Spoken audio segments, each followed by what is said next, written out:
alla Tinnari, anche in Sardegna le marmite 3 che arrivano.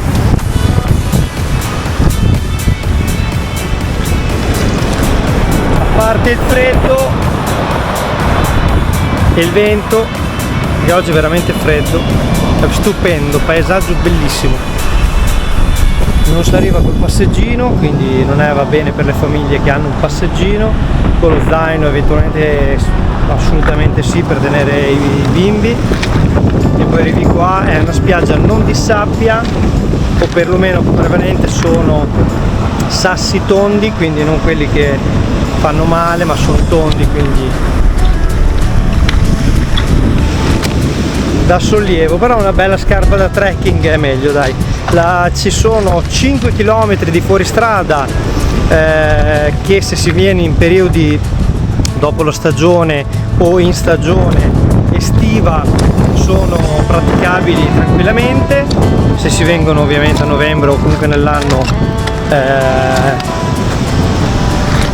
a inizio anno, per me è impraticabile, ci vuole un fuoristrada.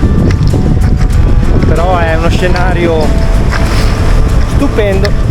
Qua abbiamo anche un fiume che arriva direttamente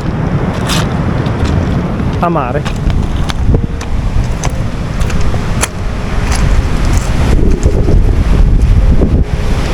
E adesso si va a fare una bella graticola di pesce.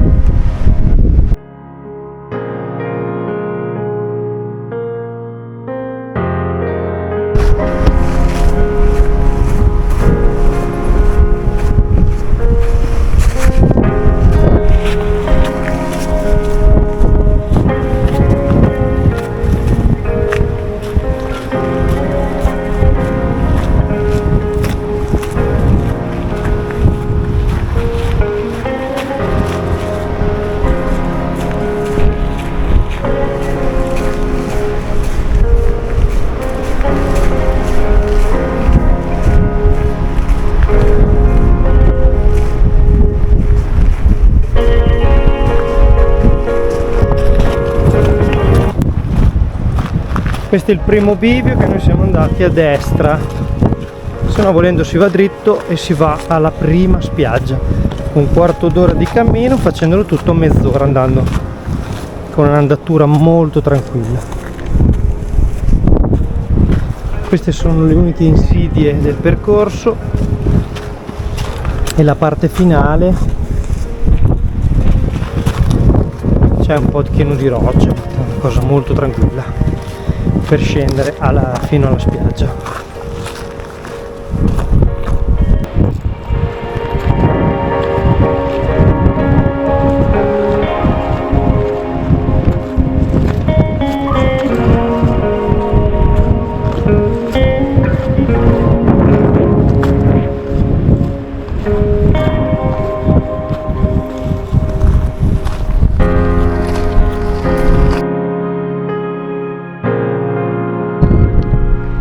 E questo è il passaggio e sentiero, quindi cancello sulla destra dalla strada principale, che è questa dove abbiamo parcheggiato, e dal di qui in poi non si va più con la macchina.